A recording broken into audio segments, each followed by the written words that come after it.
할렐루야. 아멘. 이렇게 수요일 이 귀한 시간에 하나님 앞에 예배드리시는 우리 성도님들 너무나 귀하십니다. 또 오늘 찬양 너무나 감사합니다. 오늘은 3.1절 107주년 기념 예배로 수요 예배를 드립니다. 아직 3.1절이 안 됐죠? 네, 3.1절이 주일이에요. 딱 주일입니다. 이 107주년이 되는 3.1절인데 1919년이죠. 네, 3월 1일 날 일제 총칼 앞에 우리 민족들이 다 들고 일어나서 목숨을 걸고 태극기를 들고 대한독립 만세를 외치던 그 시간 우리가 오늘 되돌아보려고 하는데 107년 전 그날 우리 신앙의 선배들은 과연 어떤 마음으로 태극기를 들고 뛰어나와서 대한독립 만세를 외쳤을지 그 이야기를 좀 나누고자 합니다. 100년도 더 된 이야기예요. 3.1절이. 근데 왜 이 예배 시간에 여러분 좀 특이하다고 생각하지 않으시나요? 우리는 왜 3.1절을 기념하는 건 나라가 할 일이 아닐까? 왜 우리 기독교인들이 특히 예배에서 우리가 3.1절을 기념할까? 이런 생각 혹시 해보신 적 없나요? 그 이유가 있습니다. 먼저는 역사를 잃어버린 민족은 미래가 없어요. 역사는, 그리고 제가 역사를 지금 공부하고도 있지만 역사를 아는 것은 거인의 등에 올라타는 것과 같다고 합니다. 그만큼 시야가 넓어지는 거죠. 두 번째는 3.1운동은 기독교 운동이라고 해도 과언이 아닙니다. 우리 거예요. 우리 신앙의 선배들 거고 우리 교회의 역사입니다. 그래서 우리가 꼭 기억을 해야 합니다. 지난 2019년 3.1운동 100주년을 맞이했을 때 우리 예장통합 교단에서 아주 뜻깊은 움직임이 있었습니다. 당시 총회가 잊혀져가는 독립운동의 유적지, 기독교 우리 교회 유적지를 찾아서 발굴하는 그런 일을 했습니다. 그래서 안동교회, 혹시 안동교회 가보신 적 있나요? 되게 오래된 교회인데 안동교회 벽돌 석조 그 교회 건물을 아직도 보존하고 있고 그곳은 나라가 지정한 독립운동 발상지로 되어 있습니다. 또 이제 우리 서울 지역에서는 영등포 교회, 제가 영등포 지역에 살았었는데 그 영등포 교회가 또 영등포 지역의 독립운동의 중심지였다고 합니다. 또 지방으로 내려가면 청주 제1교회, 이곳은 충북 지역 3.1운동 발상지이고요. 또 남해읍교회라는 교회는 경상남도 남해 지역에서 만세운동을 주도한 신앙 공동체입니다. 당시 뉴스 보도에 따르면 우리 총회 100주년 기념사업위원회는 전국적으로 만세운동이 일어났던 장소와 관계자들을 전수조사했습니다. 특히 기독교 독립운동 기념 벨트를 조성하는 계획도 세웠거든요. 여기 사진을 보여주시면 AI가 이렇게 요즘 멋지게 잘 그려줍니다. 전북 군산 벨트. 여기는 1919년 3.1 만세운동 당시에 영명학교라든지 멜볼딘 여학교 이런 교사와 학생들, 예수병원 직원들이 3.1운동을 주도했대요. 또 충북 청주 벨트, 이곳을 가면 또 기독교계 인사가 주도했던 청주 지역의 3.1운동 유적지가 이렇게 쭉 연결이 됩니다. 또 우리 서울 지역으로 와보면 서울 종로 서대문 벨트라고 해서 여성 독립운동가 김마리아 선생이 활동했던 정신여고, 그리고 여전도회관, 연동교회, 또 서대문 형무소를 잇는 그 곳이 또 벨트로 지정되어 있습니다. 그러니까 이제 우리가 옛날 이야기가 아니라 우리가 직접 아이들과 함께 가서 거닐어보고 우리의 산 역사로 우리가 기억하자는 그런 취지로 이런 것들을 또 계획을 했습니다. 오늘 우리가 로마서 9장 말씀을 읽었는데요. 사도 바울의 절절한 외침이 들어 있습니다. 뭐라고 이야기하고 있냐면 나에게 큰 근심이 있는 것과 마음에 그치지 않는 고통이 있다라고 지금 고백을 하고 있거든요. 사도 바울이 어떤 사람이에요, 여러분? 사도 바울은 감옥에 갇혔을 때도 찬양했던 사람입니다. 매를 맞든지 옥에 갇히든지 감사하던 사람인데, 이 사람이 지금 성령으로 충만한 사도 바울이 너무너무 고통스럽다는 거예요. 왜 고통스럽죠? 내 민족, 자기 민족으로 인한 고통입니다. 당시 바울의 동족인 유대인들은 예수님을 십자가에 못 박고 복음을 거부하는 상황이었습니다. 이 모습을 보는 바울이 마음이 찢어지는 거예요.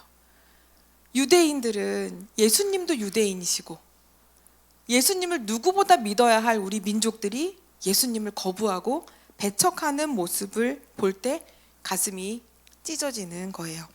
그래서 본문 3절에서 이렇게 고백하는 것입니다.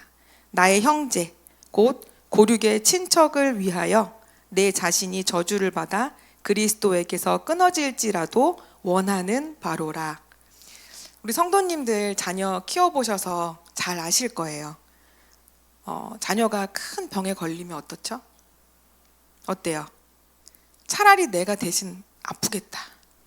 얘 아프느니 내가 그냥 대신 아프고 말지. 내가 대신 죽고 내 자녀 살릴 수 있으면 그렇게 하겠다. 이게 우리 부모님들의 심정이지 않습니까? 바울이 바로 그런 마음이었다는 거예요. 내 사랑하는 이스라엘, 내 민족이 구원받고 살아날 수 있다면 차라리 내가 저주를 받아 지옥에 떨어지겠다. 이것이 바로 오늘 설교의 제목 원하는 바로라 라고 외친 사도 바울의 피 맺힌 기도입니다. 민족이 무엇이길래, 내 동족이 무엇이길래 이렇게 바울은 가슴 아파하고 그 민족의 구원을 위해서 기도했을까?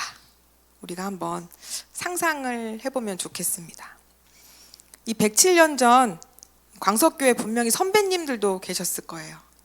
비롯한 이 땅의 믿음의 조상들이 바로 이 바울의 심정을 가지고 3.1운동의 현장에 섰다고 저는 믿습니다.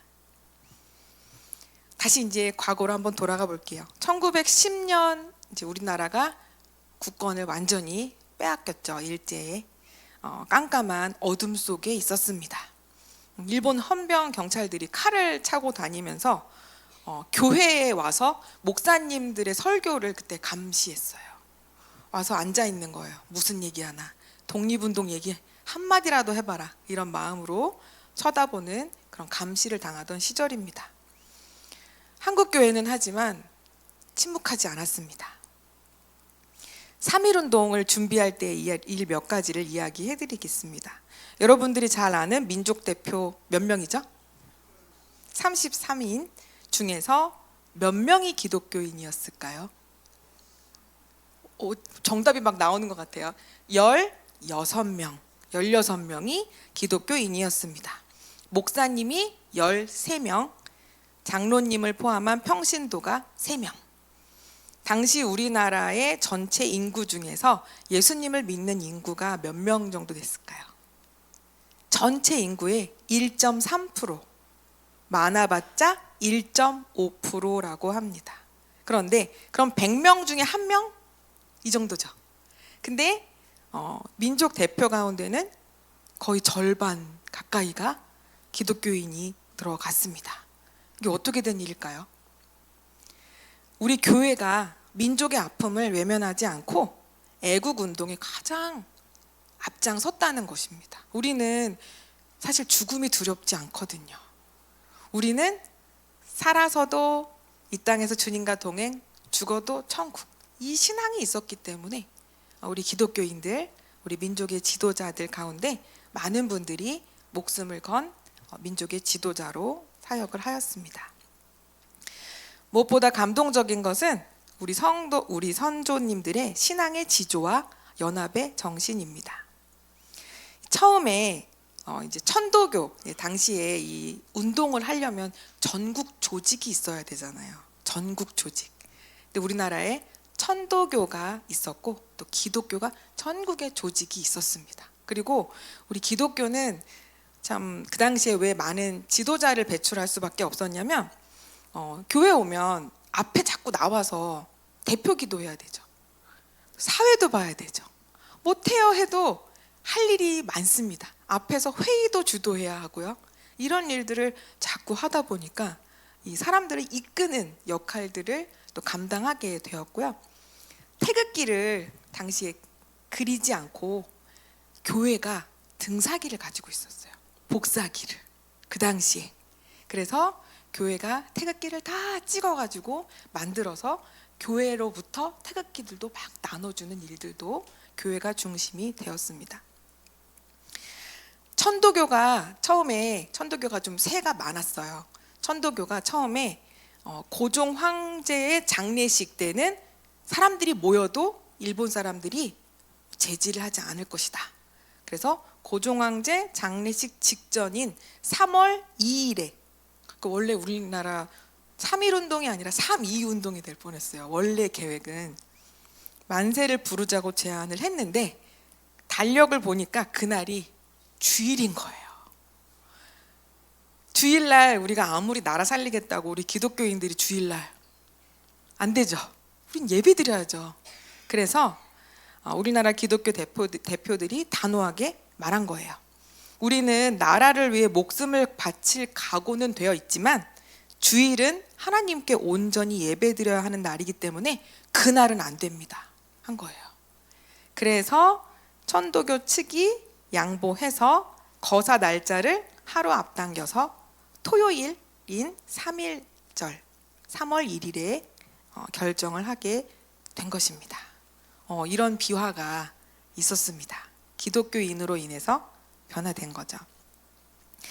또한 민족 대표가 독립선언서에 서명을 할 때 일인데 당시 기독교계의 큰 어른이셨던 이제 길선주 목사님께서 이제 천도교가 이름을 앞에 쓸 거냐, 기독교가 이름을 앞에 쓸 거냐 이런 또 이야기가 나온 거예요.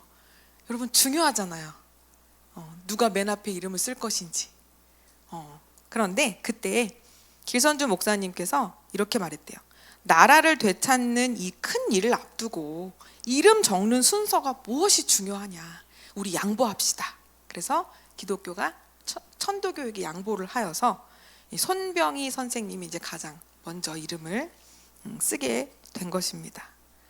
이런 것들을 보면 우리 믿음의 선조들이 나라를 사랑하는 마음과 또 하나님을 경외하는 주일 성수의 정신 그리고 나를 낮추는 겸손함까지 이 모든 것을 놓치지 않았던 운동이 바로 3.1 운동이었고 우리는 그런 그리스도인 선배들을 모신 기독교인입니다.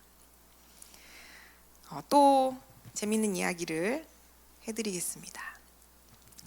당시에 우리 기독교인들이 그러면 이 3.1 운동 때 얼마나 많은 희생을 치렀을지 혹시 여러분들 알고 계신가요? 영상을 제가 하나 준비했는데 그 영상을 잠깐 보겠습니다. 사실 1910년 강제합병이 이루어진 다음에 1919년까지 국내에서 민족운동은 전무입니다. 1911년에 백오인 사건이 일어나서 철저하게 민족운동 세력들을 억압하고 탄압하고 억제했기 때문에 진짜 잠잠했어요. 일본으로서는 이제 드디어 한반도는 완전히 자기 땅이라고 생각한 거예요. 근데 그게 터져나간 거예요. 굉장히 충격이 큰 거죠. 포기할 수 없는 자주독립에 대한 의지, 그게 잠복했던 거예요. 가물었을 때는 시냇물이 지하로 흐르듯이 그걸 다시 되잖아요. 그 숨어있던 에너지를 폭발시킨 기폭제가 바로 고종황제의 장례식이었죠. 함께 모인 민중들의 열망은 자연스럽게 민족 대표들을 움직였고요. 민족 대표 33인 가운데서 16명이 기독교 대표입니다. 서울 외 지방에 가면 대부분이 이게 기독교 중심으로 일어나게 됩니다. 3월에서 5월까지 그 통계를 보니까 잡혀 들어온 사람을 조사하는데 22%가 기독교인이에요. 그리고 3월에서 그해 12월까지 그걸 조사하니까 그건 17%가 기독교인이에요. 당시에 기독교인 수가 20만 명을 조금 넘었습니다. 그 우리나라 인구가 1600만, 2000만 동포라 그랬지만 1600만 오갔습니다. 그러면 1600만의 20만 명이라 한다면 1.5% 내외입니다. 기독교인 수가 1.5% 내외인데 참여도는 적극적으로 참여한 도는 17%에서 22%다 한다면은 기독교인의 참여도가 얼마나 크냐? 소금은 많은 게 맛이 아니거든요. 맛이 있느냐 없느냐 그게 중요한 거지. 그렇기 때문에 적을수록 거기에는 진짜 목숨을 내걸고 이거는 내 전생을 걸고도 한번 추구해 볼 만한 가치가 있는 종교다. 이런 사람들만 기독교 안에 남아있는 거예요. 그렇기 때문에 30년이 되었던 그 시점에 3.1운동이 일어났을 때 기독교는 말 그대로 자기 에너지를 충분하게 발휘할 수가 있었던 거죠. 때를 잘 맞는 거예요. 이거 영상이 전체 풀 영상이 유튜브에도 올라와 있어요. 우리 총회에서 만든 영상이거든요. 네. 나중에 한번 관심 있는 분들은 찾아보시면 좋겠는데 지금 영상에서 보셨듯이 3.1운동에서 우리 기독교인들이 흘린 피가 상당합니다. 전국적으로 사실은 우리 기독교인들은 99%가 정말 참여했다 해도 무방할 정도로 많은 참여가 있었습니다. 그러다 보니까 일본이 어디를 주목하겠어요? 교회를 주목합니다. 다 저 교회에 모여서 예수 믿는다 하면서 독립운동 하는구만 이렇게 생각을 했기 때문에 많은 또 탄압이 일어났는데 가장 비극적인 사건이라고 하면 수원 제암리 교회 학살 사건을 들 수가 있습니다. 3.1운동이 있은 후 약 한 달 반 정도 되었던 4월 15일 날 일본 군인들이 예배당에 제암리 교회 교인들 다 모이시오라고 해서 이유도 모르고 교인들이 모였어요. 그런데 문을 걸어 잠그고 불을 질렀습니다. 그래서 성도들이 또 불 피해서 나오는 성도들은 총에 맞아 순교하는 그런 일이 있었습니다. 너무나도 무자비하고 이유 없는 학살이었어요.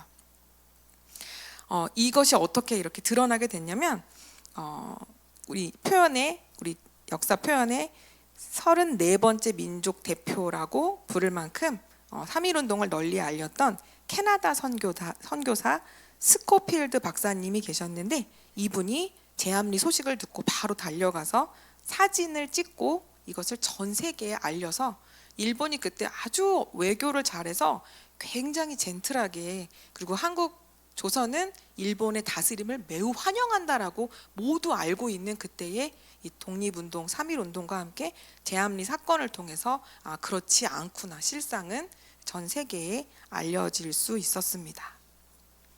또 이 참혹한 고난 속에서 사도 바울처럼 내 영혼을 걸고 나라를 위해 헌신했던 여성이 있었습니다. 제가 여성이기 때문에 또 여성에 또 관심이 많아요. 우리 또 여기 교회 성도님 중에는 60% 이상 여성분들이 참 많으시죠. 많이 헌신하시는데 우리 김마리아 선생님 여성 독립운동가 또 우리 통합 측 또 성도이십니다. 김마리아 선생님은 3.1운동을 일본에서 28 독립선언이라고 일본의 유학생들을 모아서 먼저 그곳에서 독립선언을 하였고요. 이 28 독립선언서를 기모노 속에 숨겨서 국내로 들여와서 3.1운동의 불씨를 지폈던 그런 인물입니다. 김마리아 선생님이 일본 경찰에 결국 체포가 되어서 고문을 당하셨어요. 뼈가 부서지고 귀 속에 고름이 차는 참혹한 고문을 당했는데 그때 일본 군인이 물어봤대요. 배우가 누구냐? 누가 시켰냐?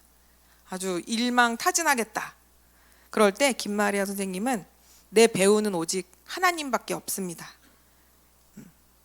너희가 내 육신은 꺾을 수 있을지 몰라도 내 영혼 속에 있는 하나님과 조국을 향한 사랑은 결코 빼앗지 못할 것이다 라고 하면서 당당히 맞서셨다고 합니다.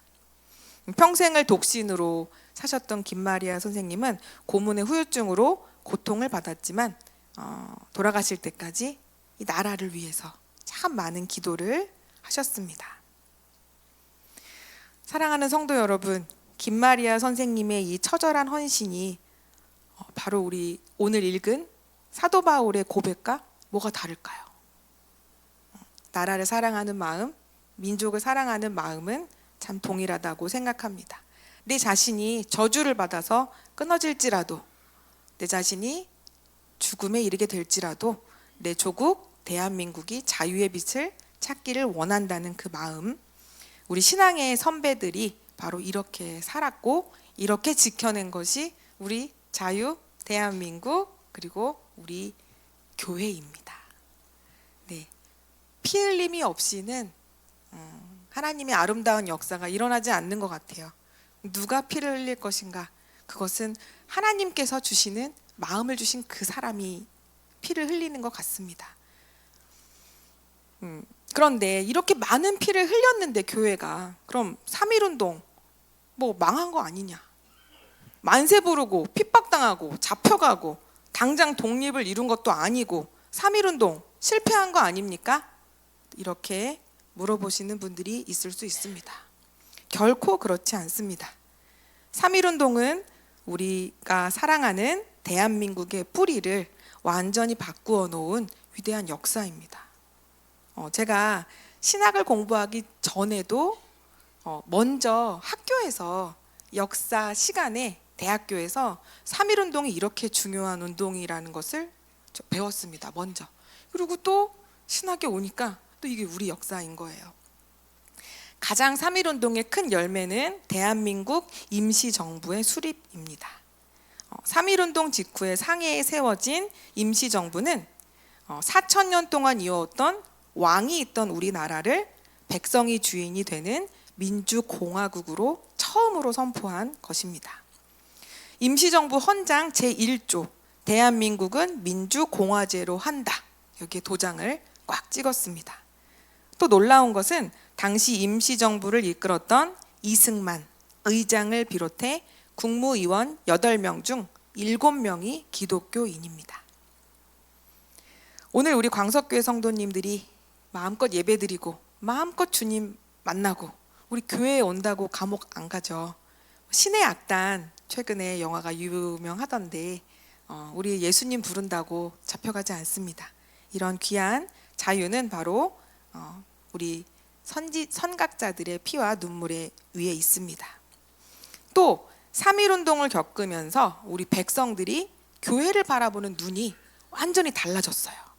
그 전까지는 서양 귀신 믿는 곳, 양코쟁이 다니는 곳, 저기는 가면 안 돼 라고 손가락질을 했던 사람들이 있었어요. 서양 종교라고. 근데 이 만세운동에 앞장서서 교회가 피를 흘리고 교인들이 잡혀가는 모습을 보면서 사람들의 인식이 바뀐 거예요. 아, 기독교는 서양 오랑캐 종교가 아니구나. 우리 민족과 함께 울고 우리 민족을 위해 대신 피 흘려주는 진짜 우리 종교구나. 이렇게 인식이 바뀐 거예요. 그래서 3.1운동 이후에 한국 교회가 폭발적으로 부흥하는 그런 일들이 있었다고 합니다. 말씀을 맺겠습니다. 사랑하는 광석교회 성도 여러분, 100여 년 전에 인구 1.5% 정도 남짓했던 우리 신앙의 선배들은 세상을 뒤집어 엎은, 세상이 감당할 수 없는 빛을 내고 맛을 내는 빛이요 소금이었습니다. 적은 무리여 무서워하지 말라. 하나님께서 너희에게 내 나라 맡기는 것을 기뻐하신다고 하셨죠. 하나님의 역사는 많은 사람에 의해서 이루어지지 않습니다. 적은 무리를 통하여 이루어집니다. 오늘날은 지금 우리가 예전에 비하면 너무 환경이 좋아졌어요. 예수 믿기도 너무 좋고 교회 추워서 예배 못 드리고 우리가 그런 거 없잖아요. 네, 예전에 정말 새벽 기도 갈 때 언덕을 2개, 3개 넘어서 가던 우리 큰 이모님도 그러셨는데 그런 분들이 있었던 거에 비하면 지금 우리는 너무 편안하게 신앙생활을 하고 있습니다. 하지만 우리는 기도해야 합니다.